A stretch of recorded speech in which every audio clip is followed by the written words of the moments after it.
instructions. You will hear a number of different recordings, and you will have to answer questions on what you hear. There will be time for you to read the instructions and questions, and you will have a chance to check your work. All the recordings will be played only once. The test is in 4 sections. Write all your answers in the listening question booklet. At the end of the test, you will be given 10 minutes to transfer your answers to an answer sheet. Now turn to Section 1. Section 1. Miss Wang is going to register for her first year social science course. As you listen, fill in the gaps numbered 1 to 6. First you will have some time to look at questions 1 to 6.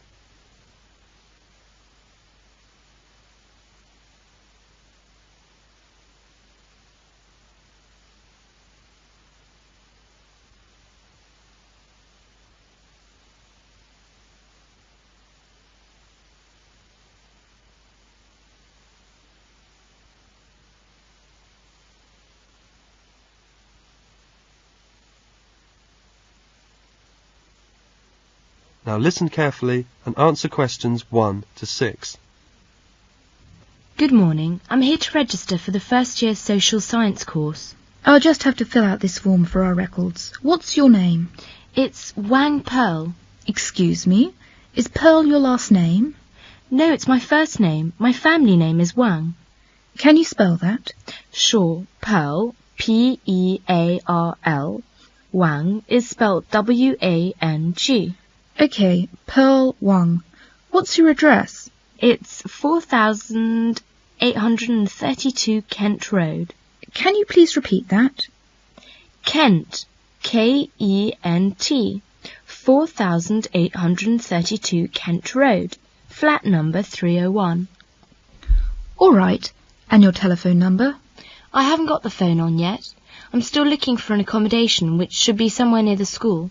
Okay, well, please let me have the number once the phone is connected, and I'll make a note here to be advised. And your course? First year's social science course. Social science course. Now I have the timetable. Yes, here it is. You'll have Dr. Hill's lectures at 9:30 Monday morning and also Thursday morning at 10:30. How long do they last? An hour. Which room are they in? The Monday morning lectures take place in room 101. The Thursday ones are in room 215. Thank you. Pearl wants to find an accommodation near her school. She saw an advertisement in the local newsagents and telephoned immediately. As you listen to her phone call, answer the questions by circling the correct letter. First, look at the questions 7 to 10.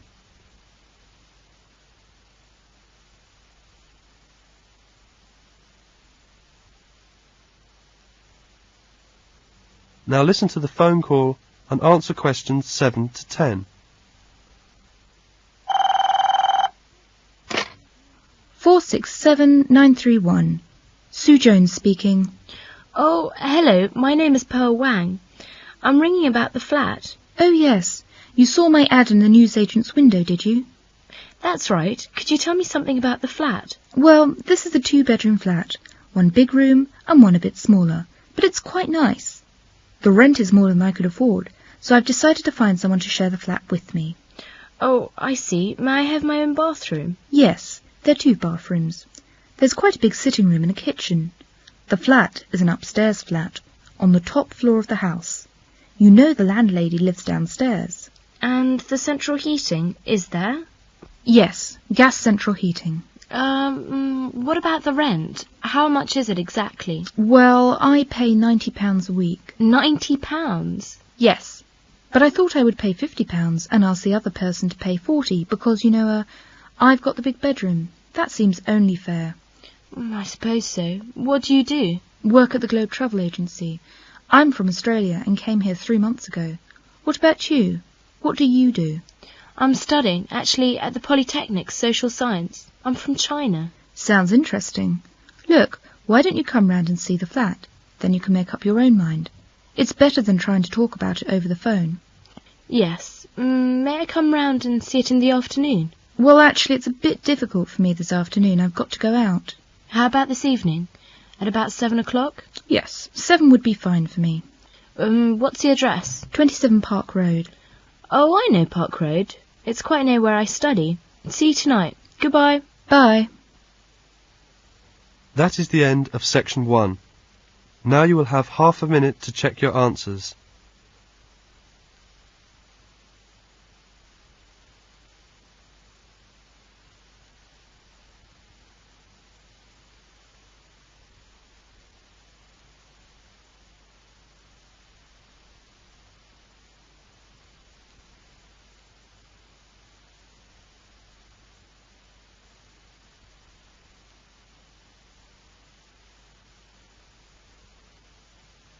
Now turn to section 2. Section 2. In this section, you will hear a conversation between Pearl and Jill. They have met on the campus. As you listen to the conversation, write down the places they are going to in the table. First, you will have some time to look at questions 11 to 15.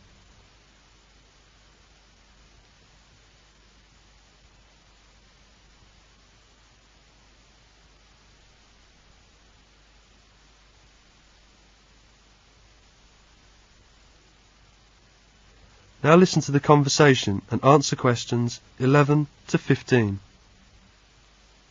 Hi, Jill. How are you? Pearl, hello. How are you? Kind of tired. I've just moved in a new flat. Really? What's your flat like? Oh, it's a 2-bedroom flat. I share it with an Australian girl. My bedroom is small, but it's nice. The walls are pink in colour, and the ceiling is white in colour. The curtains are dark red velvet. I have a desk by the window and a small white dressing table near my bed. The carpet is red and black and diamond shape. I've got a wardrobe and an old chair. How nice it is. I must go to see it some day. Listen, I have a lot to tell you, but I don't have time now. I have to go to the bank and I'm kind of late. Then I have an appointment at the local employment office. I'm going to look for a job. Say, why don't we meet for lunch? Lunch? Great idea, but, well, thanks, I can't. I have a noon meeting at school, but listen, where are you going to be after lunch? We'll meet for coffee at 2:30, okay? Wonderful idea. But at 2:30, wait a minute. That's no good for me. I have to mail a lot of letters and packages at the post office.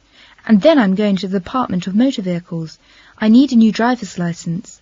But look, how about later? Terrific. Let's see, I'll be at the library about 4. A classmate is going to meet me there. See, we're going to study for a test together, but, let me think. How about dinner together? Sorry, but that won't work. A friend is going to take me out to dinner. Then I'm going to the community centre. I take an exercise class there. Do you want to come? No, I have to wait for a telephone call at home. It's kind of important. Well, I'm free tomorrow evening. What a surprise! So am I. Shall we go out to eat? That's fine. Shall we meet here at 7 o'clock? Good. I'm kind of in a hurry right now. See you tomorrow. See you. Bye. Jill wants to go to the bank, and she asks the directions. As you listen, look at the map and circle the correct letter. Now look at question 16.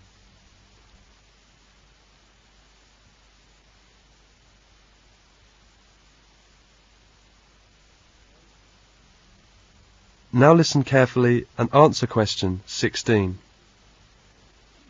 Excuse me, could you tell me the directions to the Midland Bank?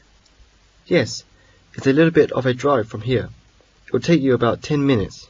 Drive down Bath Street as far as the second set of traffic lights. Then you turn left and the bank is at the end of the street on the right.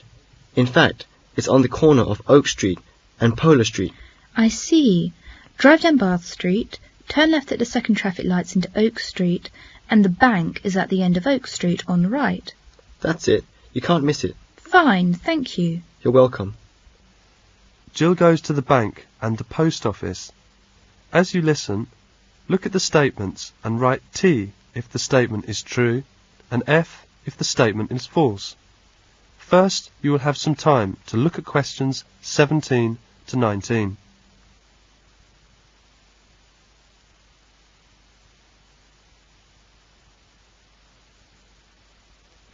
Now listen carefully and answer questions 17 to 19. Jill is in the bank. I want to deposit these cheques, please. OK, don't forget to sign them on the back. You'll want to fill out a deposit slip. All right, and I'll need £100 in cash. What bills do you want? 10s and 20s will be OK. And will you please tell me my bank balance? Then Jill goes to the post office. She is in the post office now. I have to pick up a letter and mail these packages, please. Here is the notice for the letter. Just a moment, please.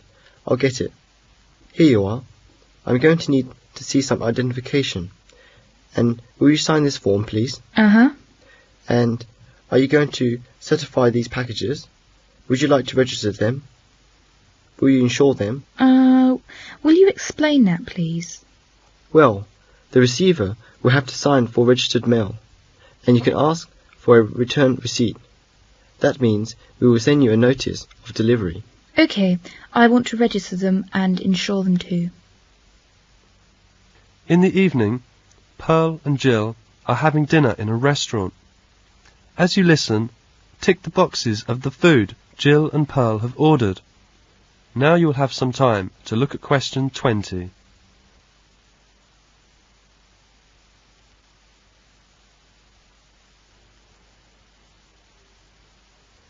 Now listen carefully and answer question 20.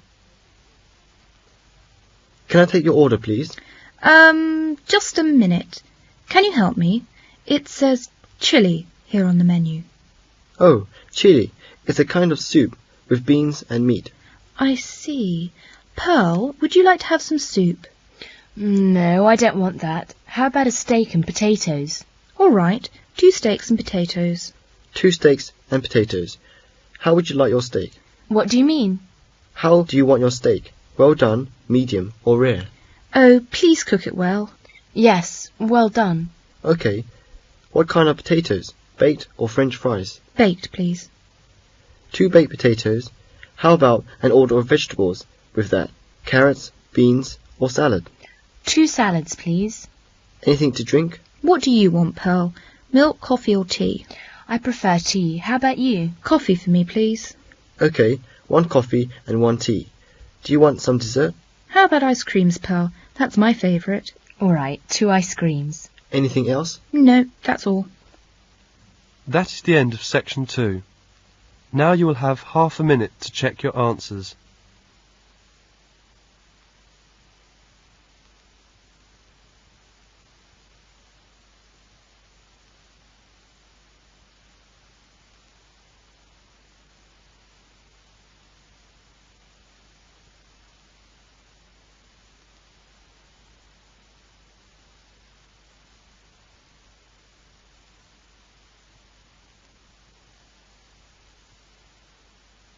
Now turn to section 3. Section 3. Mr. Bob Ross called while Mr. David Morris was not in the office. His secretary answered the phone and took a message for him. As you listen to the phone call, look at the message form and fill in it with the information you need. First, you will have some time to look at questions 21 to 26.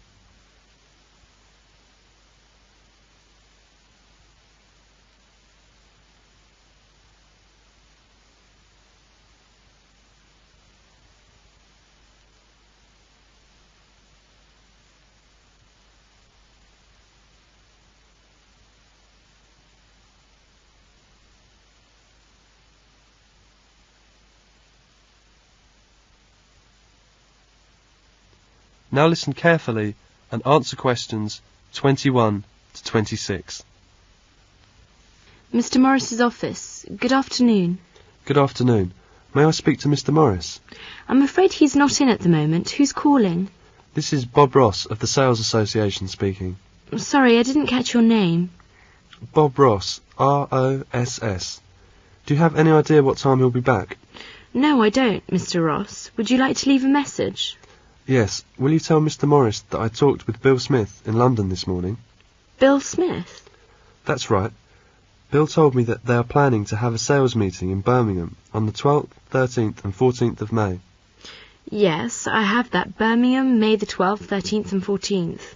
Right, and tell him that Bill said that they would like to have Mr. Morris speak to the group on the morning of the 12th. They want Mr. Morris to speak to the group? Yes, at 9 o'clock on the morning of the 12th. There will be about 80 people in the group. I see. Mr. Morris will be speaking to a group of about 80 people. Yes, about 80 salesmen from all over the country, and they'd like him to describe the new marketing plans. Where is the meeting to be held? At the Grant Hotel. Anything else? No, that's the message. May I have your phone number, just in case? Yes, that's 805-7492. Thank you very much. You're welcome, Mr. Ross. I'll give Mr. Morris the message as soon as he comes back. 5 minutes later, Mr. Morris comes back. I'm back. Did I have any calls? Yes, Mr. Hill called. He didn't leave a message. He said he'd call back tomorrow morning, and James Turner called twice. He's anxious to talk with you.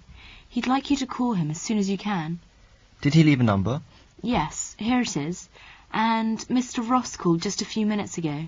Did he want me to call him back? No, he left a message for you. Here it is. Mr. Morris called James Turner as soon as he came back. As you listen, complete the notes by writing no more than 3 words on each line. Now you will have some time to look at questions 27 to 30.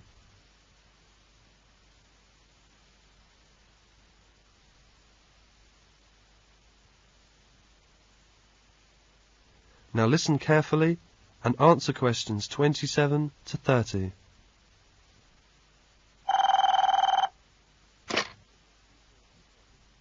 One 1562488. Could I speak to Mr. Turner, please? Speaking. Oh, it's you, James, is it? David here. Oh, hello, David. My secretary told me that you had called twice. Is there anything important? Yes, it looks as if I won't be able to keep the appointment we made. That was to be on Thursday, wasn't it? Yes, I'm so sorry. My uncle is arriving from America that afternoon, and we're having a party in the evening. You know, a big family party. I see. But could we meet on Friday or Saturday? Or would you prefer the beginning of next week? Afraid I'm tied up at the weekend. And let me just check. Monday would be all right, I think. Monday's okay for me too. Oh, good. Shall we say the same time as we arranged? Could you come here at 11 o'clock? I'll show you round our place. We could have lunch together and then work out the terms of our contract in the afternoon. Yes, fine. I'll just note it down in my diary. That's Monday the 24th of April. Right, I'll be at your place at 11 o'clock. Hope I haven't messed up your arrangements too much. Oh, no. These things happen, don't they? See you next Monday, and have a nice weekend. Thanks. You too, David. Bye. That is the end of section 3. Now you will have half a minute to check your answers.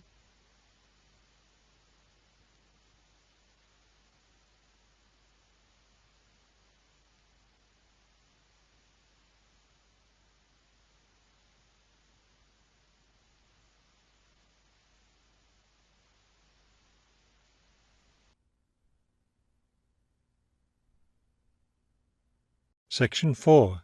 You will hear a lecture about the Great Barrier Reef. First, you have some time to look at questions 31 to 33 on page 204.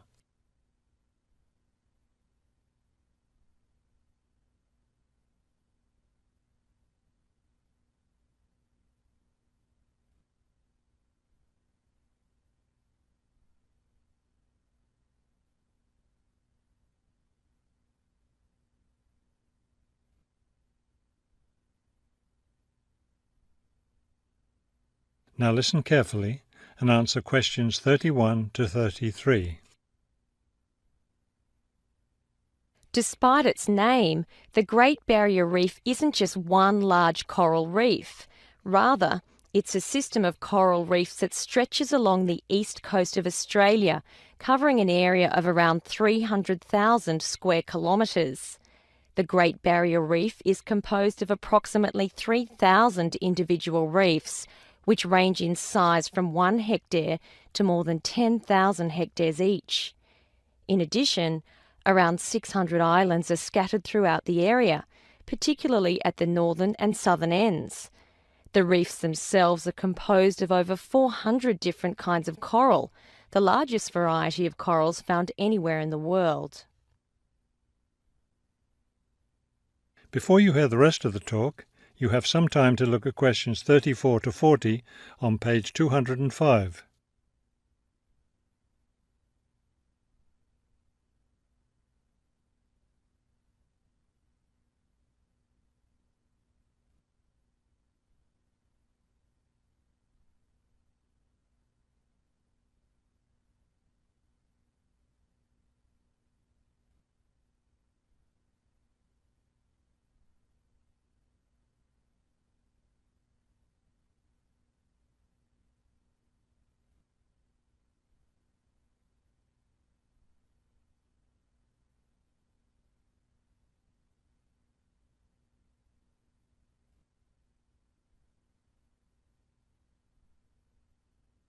Now listen carefully and answer questions 34 to 40. Thousands of species of sea animals live in and around the reefs. Altogether, approximately 1,500 species of fish inhabit the reef area, including a number of different kinds of sharks. One of the more interesting mollusks to be found in the reefs is the giant clam. This huge shellfish can live for more than 100 years and can weigh as much as 200 kilos. Sea mammals abound in the area, which serves as a breeding ground for certain types of whales, many of which are endangered. Over 200 species of sea and shorebirds feed, roost or nest among the reefs and islands. Many types of reptiles can also be found living among and near the reefs. Saltwater crocodiles, for example, inhabit the marshes along coastal areas. Amphibians include at least 7 species of frogs inhabiting the islands of the reef. Unfortunately, this wondrous area of the world is threatened by climate change. Rising sea temperatures have led to an effect called coral bleaching, that is, large numbers of corals dying off, especially in the shallower areas of the reef. The Great Barrier Reef Marine Park Authority is attempting to find effective ways to deal with this issue that threatens the reef. One proposed solution involves shading the reef in certain areas to help keep the surrounding water temperatures down. That is the end of section 4. You now have half a minute to check your answers.